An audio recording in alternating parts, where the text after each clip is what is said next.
Report shows opioid-related death rates dropped nearly 25% in the last year here in Georgia, but experts are warning there's a caveat with that. This morning, Aisha Howard takes a closer look and introduces us to a mother and son finding healing on the water.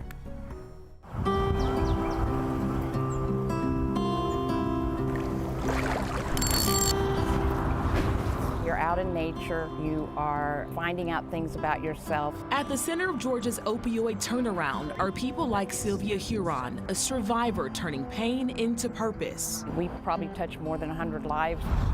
Sylvia's story shows what recovery can look like. She co-founded Reeling in Serenity, a nonprofit using fly fishing as a path to healing. Fly fishing brings peace.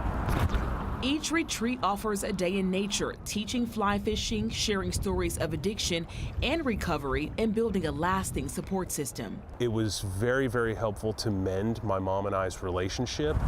While this kind of treatment may seem unconventional, Dr. Stephen Patrick with Emory's Rollins School of Public Health says it's part of a broader solution. Public health approaches to the opioid crisis, things like naloxone, which can immediately save someone's life if they're having an overdose, and connection to treatment. We know these things work and they reduce dramatically the risk of overdose death. New CDC data cites Georgia's 24.7% drop in opioid-related deaths as one of the sharpest declines in the U.S., meaning nearly 500 fewer lives were lost in a single year.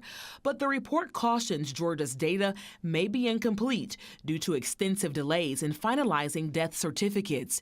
Georgia's Department of Public Health confirms that the downward trend is accurate, but tells us the data is considered preliminary for now.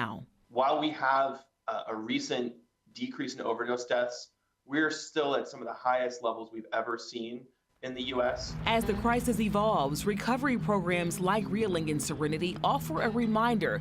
It's not just about reducing numbers, it's about transforming lives. Addiction is a horrible disease. You have to get that support and have someone that you can trust to kind of be there with you on that journey. Aisha Howard, 11 Alive News. Dr. Patrick warns federal funding cuts to the U.S. Department of Health and Human Services could also threaten the gains. It is something 11 Alive will be closely watching in the coming weeks and months.